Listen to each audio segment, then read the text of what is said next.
Bom, gente, deixa eu começar, porque senão não dá tempo. Uma horinha é pouco. Eu, na semana passada, mandei um e-mail para vocês, solicitando uma transferência de aula, né, está bem ligado ao assunto que a gente começou a discutir, né, que é a questão da existência ou não. Eu entendo que a gente não tenha, né,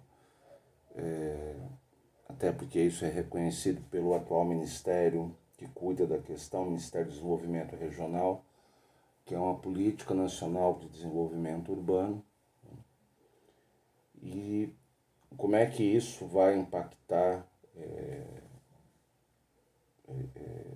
vamos colocar assim, a ausência dessa política ao longo da história, né, do processo de urbanização do Brasil, mas considerando sobretudo aqui a última década ou os últimos anos, em especial esse momento crítico que a gente vive, né, do impacto que você tem da crise econômica, né, e que vai se sobrepor a crise desencadeada pela pandemia da Covid-19. Né? E esse impacto diretamente, óbvio, ele afeta a todos nós, né? A crise econômica, numa primeira instância, ela é uma crise de escala mundial, quer dizer, ela não é algo específico ao Brasil, mas o Brasil é fato que ali no final, ali no governo da Dilma Rousseff,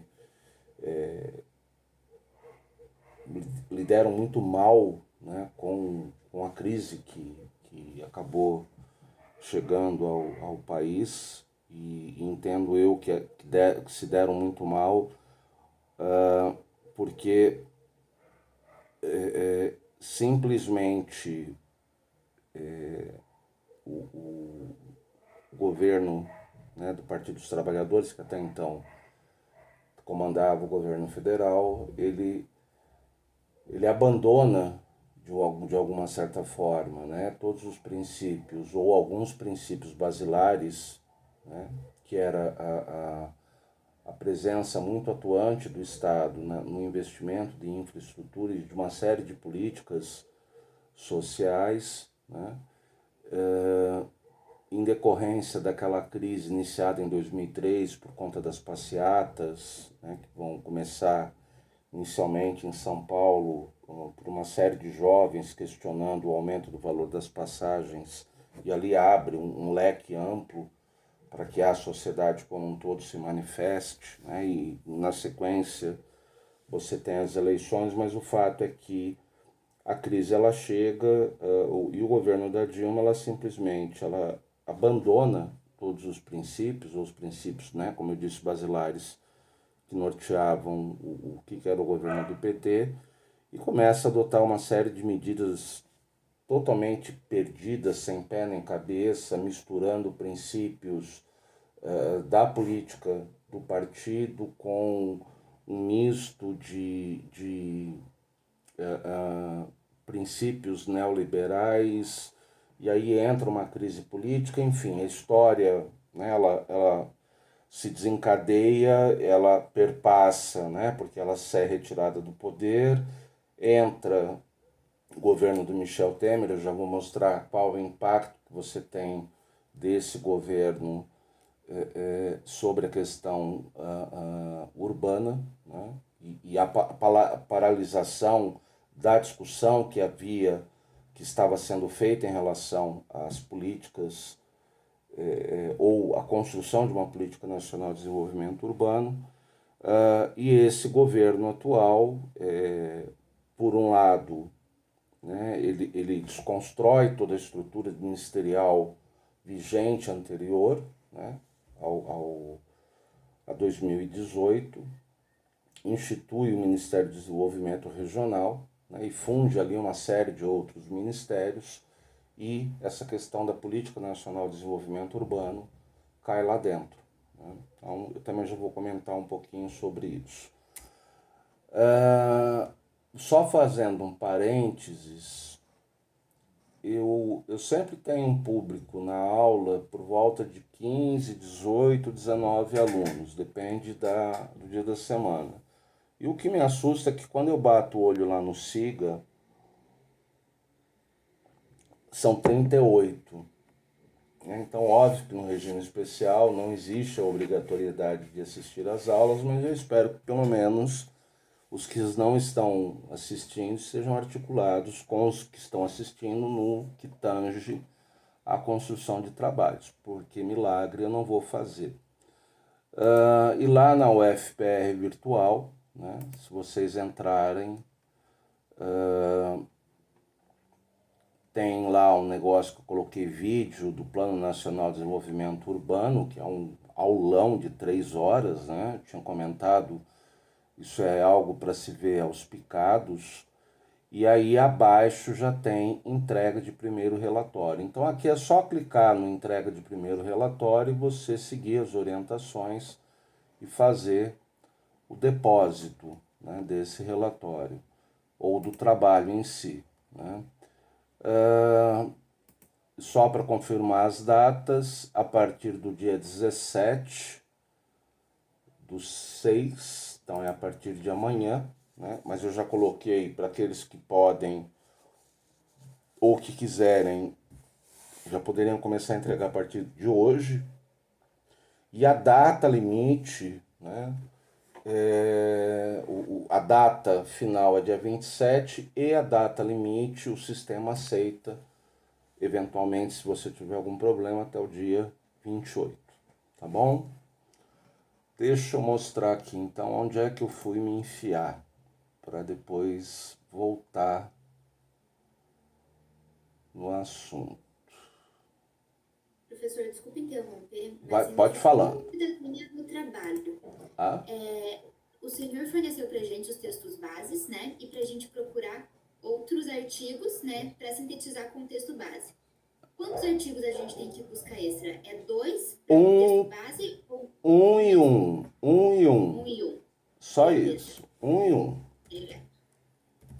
Não é dois, é um e um. Isso vale tanto para o primeiro trabalho como para o segundo trabalho. Beleza, obrigada. Então deixa eu mostrar aqui aonde eu fui semana passada, porque eu acabei não vindo. O que está acontecendo, né? Que de certa forma se alinha à discussão que nós temos. Toda vez que a gente fala de cidades na realidade brasileira, a gente sempre vai se remeter à ideia de crise urbana, né? Quer dizer, crise por quê? Porque dentro das cidades brasileiras, de modo amplo e geral, o que você tem é, quando pensa a base territorial da cidade, né? Quer dizer, o modo como as coisas estão distribuídas, o modo como essa população está distribuída, e aí seja no tocante às condições habitacionais, de infraestrutura, de atividades econômicas, a questão da mobilidade. Então, quando você faz um raio-x, né, que você, eu sempre costumo dizer o seguinte: como geógrafo, a gente, é óbvio, né, vocês não estão no curso de geografia, mas isso vale para qualquer um que lide com a cidade.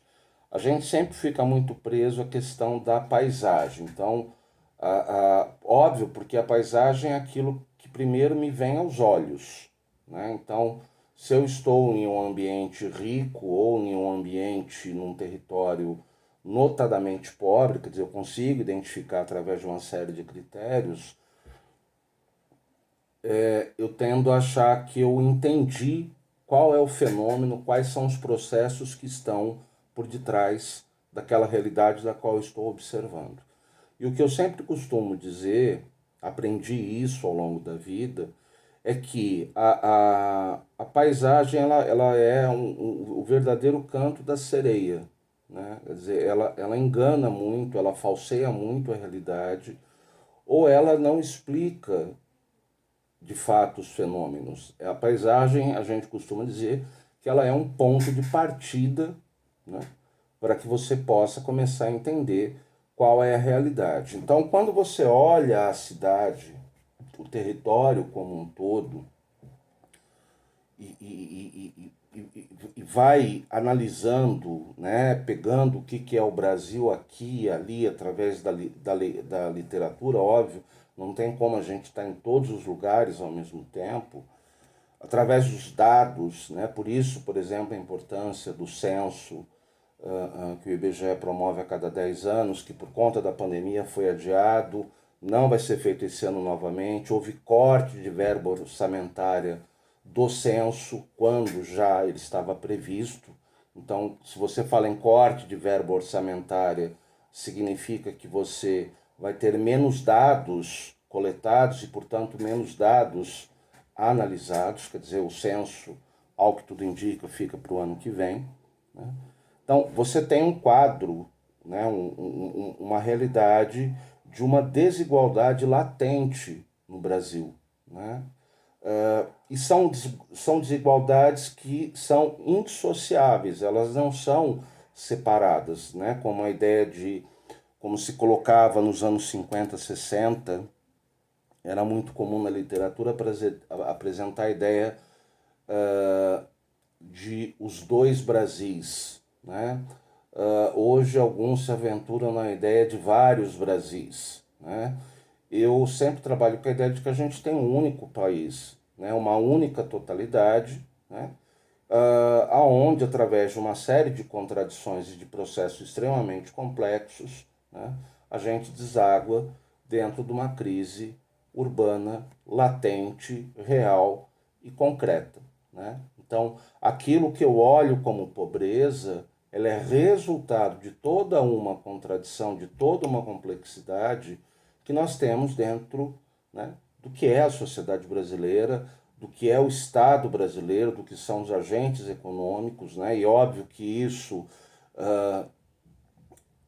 não é de um certo modo, isso também é real e concreto, isso está extremamente costurado e relacionado com as forças globais, com um modelo, com uma forma como se pensa a questão política e econômica na escala global. E que com a pandemia, a gente assim espera, né, mude um pouco o caráter, ou que dissolva esse caráter neoliberal, né, que é a ideia não de um Estado mínimo, mas de um Estado a serviço direto do capital. É um Estado capitalista, né, mas num contexto neoliberal ele se coloca como um serviçal do sistema capitalista. E isso é extremamente problemático, porque se eu trago para um contexto de um país subdesenvolvido como o Brasil, e começo a falar de crise urbana, começo a falar de territórios extremamente vulneráveis, extremamente pobres, né, que demandam, não é de um assistencialismo, né, mas que demandam do direito à cidade, que demandam da lógica da cidadania, né, e aqui não é papo de comunista, é só pegar a Constituição brasileira de 1988, que também não tem nada de comunista, você percebe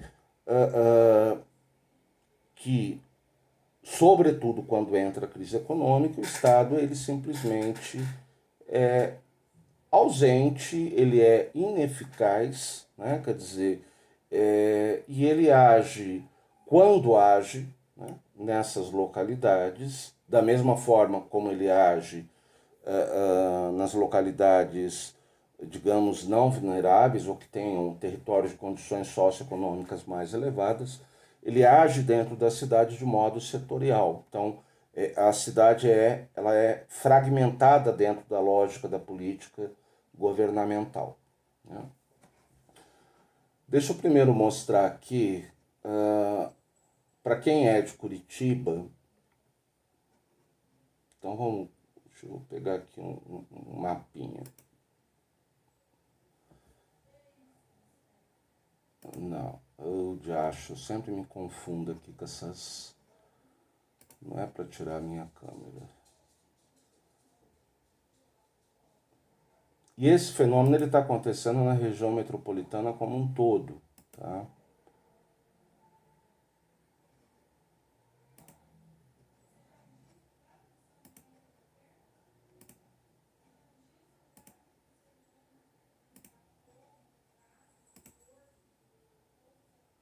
Por que não quer aparecer nada aqui?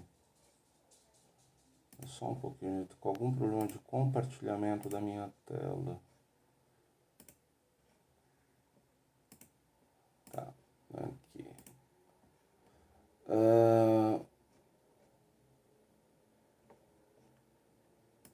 A região que eu estive é Ctrl L, né? Isso. Vocês conseguem ver a mãozinha na tela? Sim. Tá. A região que eu estive é essa região aqui chamada Campo Comprido, tá? Que é uma localidade mais ou menos próxima, não divisa, mas digamos bem próxima, com essa porção norte da cidade industrial, ou seja, do SIC. Né? Então, eu estive aqui dentro do chamado Campo Comprido. Então, o que está tendo lá no Campo Comprido? E você tem algumas outras situações ocorrendo aqui em Curitiba. Então, deixa eu compartilhar uma outra tela aqui. Pegando o mapinha, como é que eu compartilho agora? Aqui, Google Earth. Acho que o Google Earth vocês conseguem ver? Conseguem ver a mãozinha, não?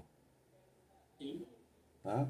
Sim. A região que eu fui, né, ela é conhecida, alguns devem conhecer como chamada Alto Cotolengo. Né?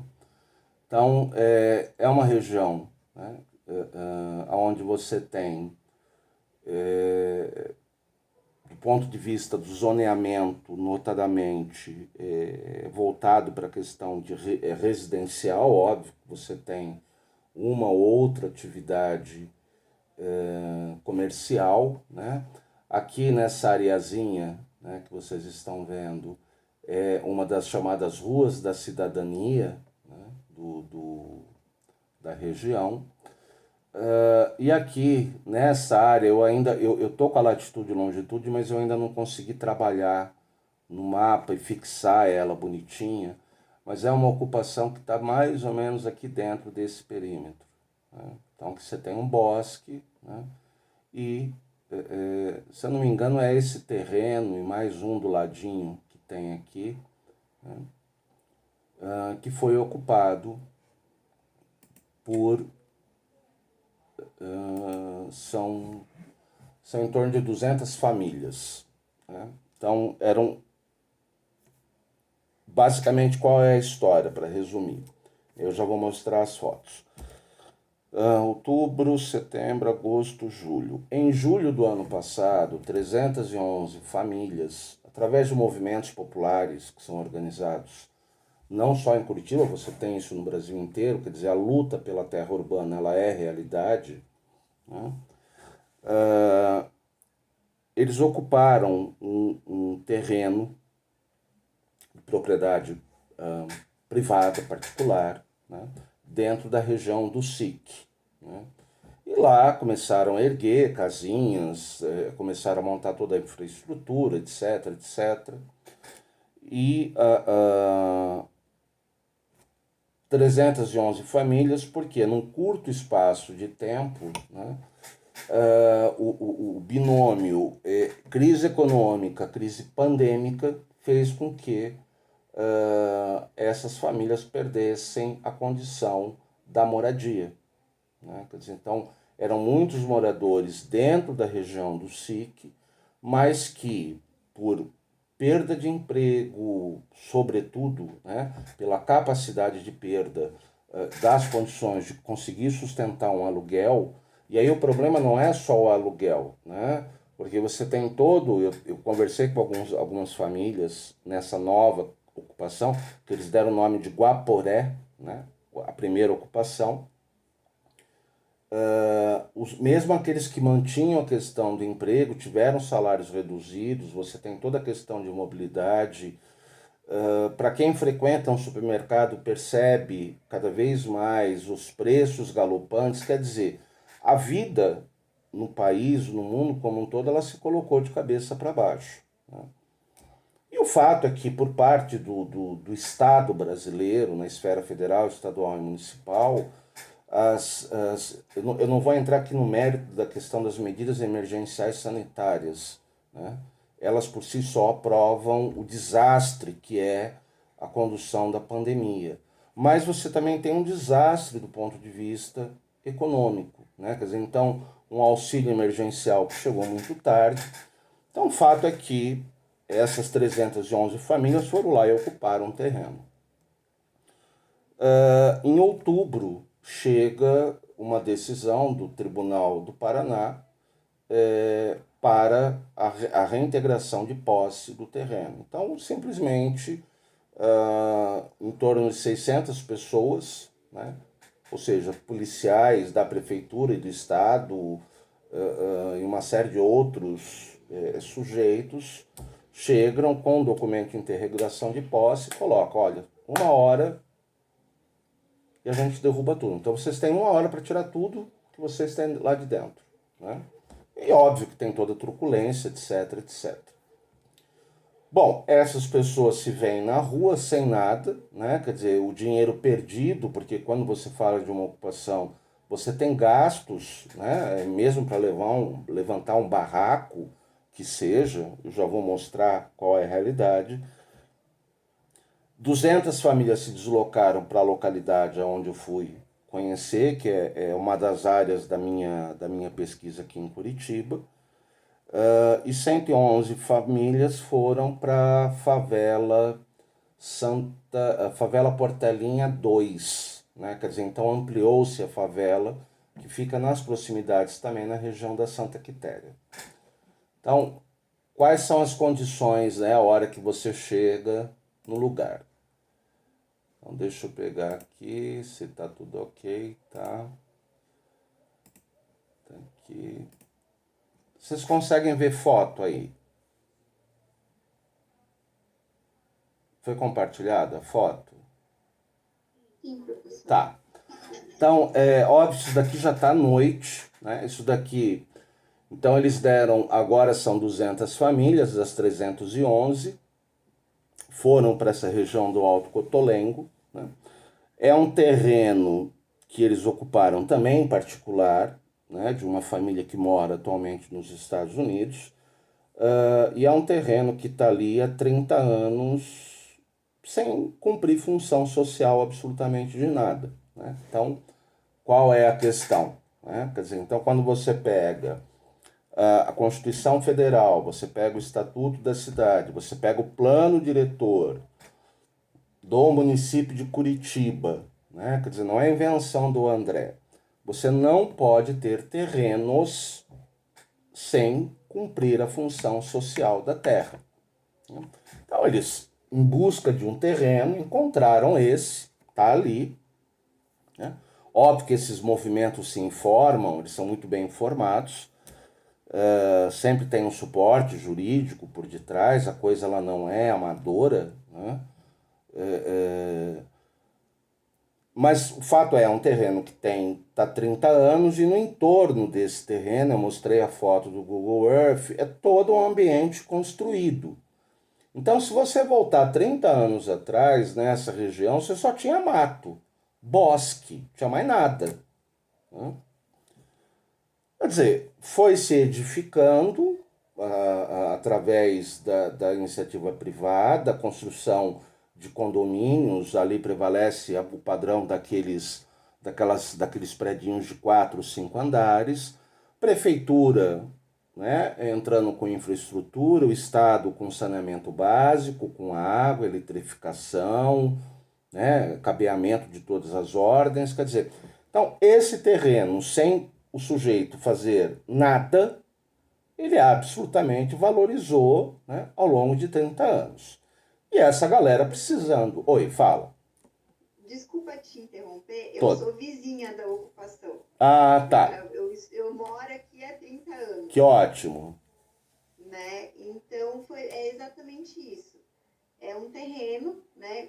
A gente viu nos últimos 6 a 10 anos um aumento, né? A construção da academia, que é nova. Isso. Então você mora do lado. O mercado Condor, que não tinha, antes tinha só o mercado Tice, que é um mercado bem menor, né? De bairro. Isso. Então, assim, foi crescendo bastante aqui. E esse terreno, ele era usado por umas pessoas, né? Tinha uma casa onde tinha pessoas que moravam. Tinha. E um lavacar. E esse lavacar, ele esteve ali por muitos anos. Ah. E aí, o que acontece? Tinha boatos no nosso entorno, né? Entre os condomínios, de que seria feito um novo condomínio. Uhum. E esse terreno, ele é desde a rua principal. Isso. E ele vem como se fosse 2 quadras enormes para trás, que é onde eu moro. Eu moro numa rua sem saída da rua sem saída. Isso. E assim que foi, daí tiraram o lavacar, tiraram as pessoas que moravam nessa casa. E eu lembro que começaram a colocar como se fossem seguranças. Isso. E aí, logo após isso, vieram as primeiras famílias da ocupação, né? E hoje já está bem avançado. E eu lembro que foi chamado polícia na época. Uhum. E aí veio toda a resguarda dessa ocupação, com os advogados, conversaram com a polícia, né? Uhum. E aí a ocupação se firmou. Ótimo. Que bom você está me passando. Que bom que você está me passando isso, porque eu estou fazendo levantamento. Então, essa parte da frente que você está falando condiz mais com o que eu vi, porque lá você tem restos de casa. E a ocupação, ela tem uma ocupação no fundo. Isso, que é exatamente a minha rua, porque eu moro no condomínio exatamente. Que ela vai beirando. E eles lá, eles limparam todo o terreno, né? Eu não sei se é esse terreno que você está falando, porque a ocupação ela se divide em 2 pontos. Você tem a parte da frente e você tem uma parte lá de trás. Isso, eu acredito que seja eu posso até, se você quiser, te mandar fotos da onde eu moro, porque ali também existia uma casa. Inclusive tinha um carro de construtora que ia todo final de semana ali. E foi uma família que morou muitos anos. Inclusive, a moça que morava nessa casa, ela era zeladora do meu condomínio. Então, a informação que eles me passaram não está certa. Uhum. Não é 30 anos. Eu moro aqui há 30 anos. Essa casa que tinha do lado da minha casa, que é onde fica o terreno na parte de trás, tinha uma casa e tinha uma família que morava. E a gente sempre soube que era para cuidar do terreno mesmo, para ninguém ocupar, invadir. E eu lembro que eu sempre via carros de construtor, então a gente sabia que podia ser um terreno de alguém que queria construir um condomínio ou própria construtora. Porque mais para do lado você ainda tem um outro terreno, onde eu vi lá uns caminhões. É que a minha rua ela não tem acesso a caminhão, porque é uma rua sem saída. Não, mas então, essa rua que eu tô falando, ela é uma ruazinha que você entra e ela vai beirando. É um rio, um córrego, eu não sei o que é ali, né? E é uma coisa bem estreitinha, que eles abriram mesmo na base do facão. Eles foram limpando, né? Que inclusive na minha rua ela tem uma interrupção, que é a Rosa Amélia de Oliveira. Uhum. Ela tem uma interrupção que a gente chama de carreirinho. Então foi feito portanto, as pessoas passarem por ali. E aí tem a parte que a gente chama de parte de trás desse terreno, porque ele é bem extenso, esse terreno. Tem bastante árvore, então eu acredito que meio que se dividiu. E no tanto que eu vi aqui, que a ocupação daqui de trás, da minha rua, é muito complicado, porque eles vinham trazendo água lá da rua principal, com carrinho, com baldes, para poder abastecer aqui atrás, porque aqui atrás era bem mais complicado. Isso. Não, que bom você ter me falado isso, porque eu tô para voltar agora daqui a 2 semanas para entender melhor o que é esse terreno. E eu quero conversar com a Defensoria Pública, né? O que eu sei é que um representante do proprietário foi até eles e fez a seguinte oferta. A família tem um terreno em uma outra região de Curitiba, escriturada, né? Então eles ofereceram esse terreno ou ofereceram R$2.000 para as famílias saírem dali, né? Aí o movimento não aceitou. Aí basicamente essa área que você está falando é essa daqui que eu vou mostrar, que foi durante o dia. Então o pessoal, eles montaram as casinhas, uma coisa interessante,